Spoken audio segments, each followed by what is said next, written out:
To say that I'm thrilled and pleased and honored to be here today would be an understatement, and excited.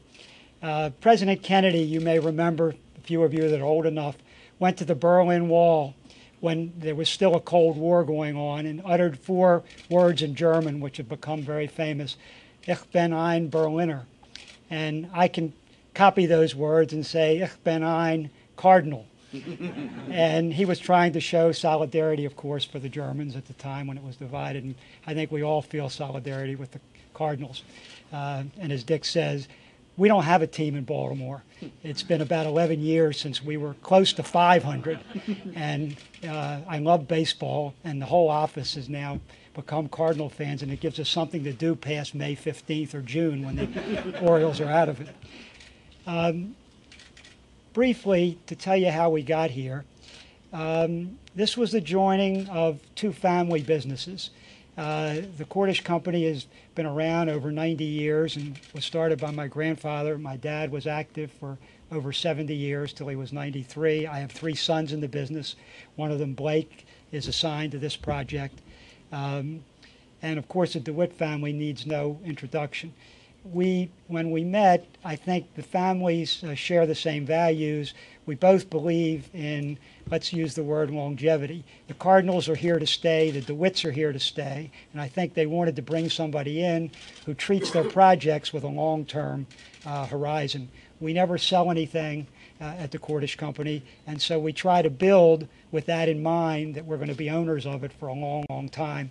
And as I said, I have 3 sons that are young enough that they can fulfill that mission. The DeWitts made it very clear to myself and to Blake, to Chase, to Zed, all of us in the beginning, what they wanted was a world-class project and something that would be in and of itself a destination and a focal point and something that would spin off into the community and be much larger than itself. And that was their basic charge to us. We studied it and came back with a couple of thoughts as to how to make it of a scope and a critical mass to achieve their objective. And if you want to have something world-class, it's got to be big enough, and it's got to bring in world-class tenants and world-class users and be done in a certain type of architecture where you're not going to achieve all the purposes they wanted. And they have been true to pushing that purpose on us, that vision, from the beginning.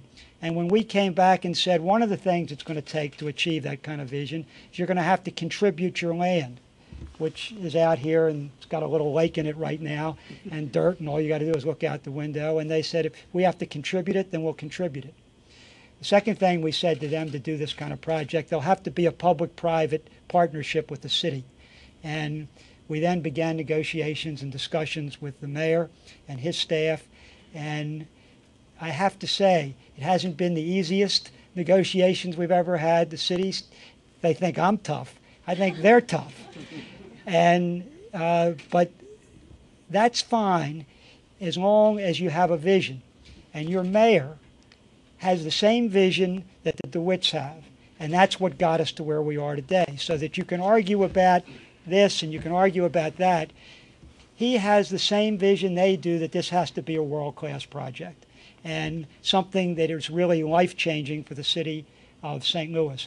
There hasn't been any new retail, just to use one example, built in this city in over 25 years of any kind, much less any new entertainment. And I'm leaving out a sports stadium, obviously, but the kind of entertainment that we dabble in. And all of that will be included as one of the anchors, which you'll see as Bill and Chase walk you through the model later.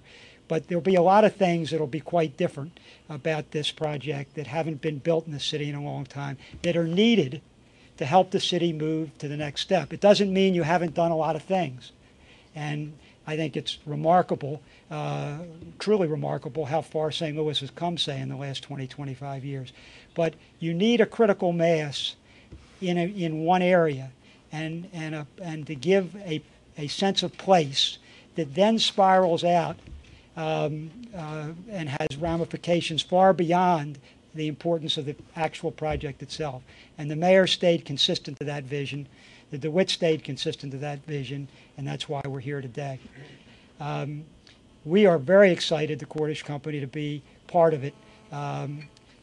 The hope we have is that the agreement in principle haven't been achieved. We know there's a public process. We're delighted to go through it and meet with the various other officials that have to sign off. But if that can go in a normal course, that by next spring we will actually be underway in construction. And then it takes a little while. Even with some of the wonderful union and so forth workers, and I see a couple of the leaders of the construction trades here, it's going to take us a bit. What we want to do, if we can break ground next spring, is open it in time for a spring baseball season, because that's obviously the perfect time to unveil the actual opening of shops and stores and residents and everything else. So again, I look forward to being here. We're very excited about the project, and the only thing left to do, we have to get one more win. Here, here.